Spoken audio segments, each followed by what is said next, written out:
నమస్కారం అన్నపూర్ణ. ఏంటిది? అవంతకు అత్యాచారం జరిగిందా? ఎక్కడా? ఎప్పుడు? బాహుబలి సినిమాలు అలాంటిది జరగలేదమ్మా. నీకు ఎలా అనిపిస్తే వెళ్ళి పోలీస్ స్టేషన్లో కంప్లైంట్ ఇచ్చే. ఇవ్వవు కదా? ఇవ్వలేవు కదా? ఒక విషయం చెప్పు, నీకు అసలు తెలుగు సినిమా గురించి ఏం తెలుసు? ఏబీసీ తెలియని వాళ్ళు కూడా ఈనాడు సి నీమా అని చాలా పెద్ద పెద్ద మాటలు మాట్లాడుతున్నారు. వింటుంటే నవ్వు వస్తుంది. ఇంకేంటంటే సినిమా వాళ్ళని నోటుకు వచ్చినట్టు తిట్టేస్తున్నావు. తప్పమ్మా, చాలా పెద్ద తప్పు అది. శృంగారానికి అత్యాచారానికి తేడా తెలియలేదంటే నీకు అసలు విచక్షణ జ్ఞానం లేదని తన అర్థం. ఎంత యోధురాలైనప్పటికీ నువ్వు కూడా ఆఖరికి అమ్మాయివే అని అవంతికకి కళాత్మకంగా వ్యక్తపరిచి నిరూపించినవైన మా సన్నివేశం. దానిని తప్పుడు కళ్ళతో చూసిన నీ కళ్ళని నిందించాలా, లేక తప్పే అని నిర్ధారించిన నీ జ్ఞానాన్ని నిందించాలా? నువ్వు ఎప్పుడైనా సినిమా తీసేవా? కనీసం ఎంత కష్టపడతారో తెలుసా నీకు? అదే ఈ సినిమాకి ఎంతమంది కష్టపడ్డారో తెలుసా? ప్రేక్షకులకి 3 గంటల వినోదం పంచడానికి 3 సంవత్సరాలు కష్టపడి తీసిన భారీ సినిమా అది.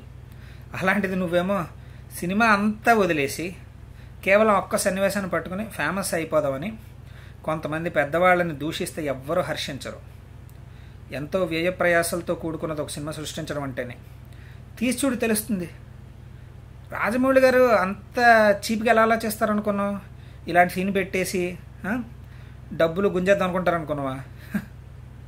ప్రపంచం మొత్తం తెలుగు సినిమాల వైపు తల తిప్పి చూసేలా చేసింది ఈ సినిమా. ఇలాంటి ప్రవర్తనకి చాలా సామెతలు ఉన్నాయి మన తెలుగు భాషలో. చదువుకోగానే సరిపోదమ్మా, పిడికడు సంస్కారం, చిటికడు బుద్ధి కూడా ఉండాలి. ఆడవాళ్ళ మీద అన్యాయం జరిగిపోతుంది అంటున్నావే, నువ్వు ఆడదానివేగా. అది ఎదుర్కోవడానికి నువ్వేం చేసావు? కేవలం వీడియోలో మొరపెట్టేసుకుంటే పనులు జరగవమ్మా. మాకు ఎంతో బాధగా ఉంటుంది. రోజు పేపర్లో చదువుతాం. నిర్భయ కేసు జరిగిన నిద్రపోతున్నావా? శక్తి మిల్స్ కేసు జరిగినప్పుడు సైనిస్తున్నా అక్కడన్నా?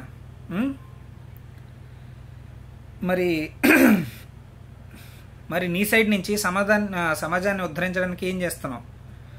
ఉద్యోగం ఎక్కడో బయట దేశంలో అయితే నువ్వు చేస్తున్నావు తెలుస్తుంది. చదువుతున్నావు, ఉద్యోగం చేస్తున్నావు, నాకైతే తెలీదు. అది వదిలేసి భారతదేశానికి తిరిగి వచ్చి గవర్నమెంట్ మీద పోరాడు. కఠినమైన శిక్షలు ఎందుకు అమలు పరచట్లేదో కనుక్కో, తెలుసుకో, ప్రశ్నించు. ముందు నువ్వు స్పందించు, ఆ తర్వాతే ఎవరినైనా నిందించు.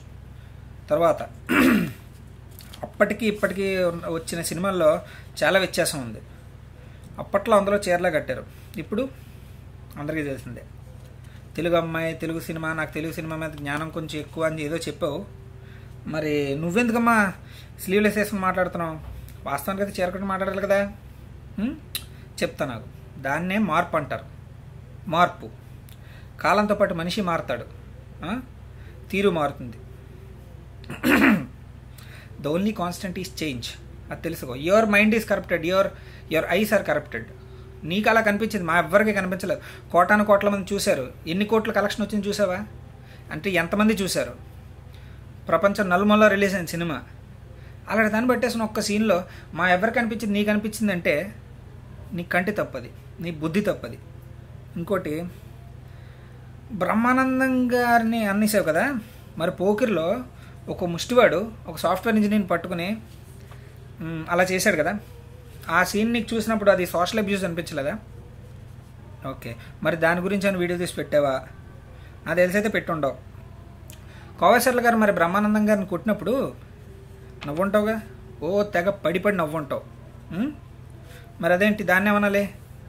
వాళ్ళందరూ వాళ్ళ ఈగోలను పక్కన పెట్టేసి చిన్న పెద్ద తరతమ భేదాలు లేకుండా కేవలం జనాల్ని నవ్వించడానికే వాళ్ళంత ప్రయత్నిస్తూ ఉంటారు. సఫలీకృతులు అయ్యారు. అందరినీ నవ్వించారు. బ్రహ్మానందం గారు ఈరోజు స్క్రీన్ మీద కనిపిస్తే చాలా నవ్వుతారు. ఎందుకు? దానికి చాలా రీజన్స్ ఉన్నాయి. నెక్స్ట్, ఆడవాళ్ళని పండగ చేసుకోవాలి, ఇలా చూపించారు, అలా చూపించారు, వీళ్ళ వెనకాల వెళ్ళిపోతారు, వాళ్ళ వెనకాల వెళ్ళిపోతారు అని అన్నావు కదా. మరి అది అందులో హీరో ఏం చేశాడు? ఆఖరికి వాళ్ళని కలిపాడు కదా. మెయిన్ మోటో అయితే అదే, కలిపాడు. సరే, ఇప్పుడన్నా నిజాలు తెలుసుకోవాలి. మంచికి చెడుకి తేడా తెలియాలి. సరైన దారిలో ఆలోచించే విచక్షణ జ్ఞానం ఉండాలి. అంతేగాని గుడ్డెది చేలో పడ్డట్టు కళ్ళు తాగిన కోతలు ఇంకోటి మీద పడిపోతేలాగా. I'm a cinema lover, I'm a cinema freak, I'm a movie buff. నాకు సినిమాలే అంతాను. నాకైతే ఆ సినిమాలో తప్పెక్కడా కనిపించలేదు. దయచేసి ఫేమస్ అవ్వాలంటే ఇంకో మాధ్యమం ఎంచుకో, వీలుంటే ఏదన్నా కనిపెట్టి జనాలకు ఉపయోగపడు. అంతేగాని దయచేసి సినిమాలను అవహేళన చేయకు. ఒక విషయం గుర్తుపెట్టుకో, సినిమా చూసే జనాలు పాడైపోతున్నారు అనుకుంటే ఈ పార్టీకి సమాజం అంతా శ్మశానం అయిపోయేది. అర్థమైందా? ఇంతకీ నా పేరు చెప్పలేదు కదా, శివ. Signing off.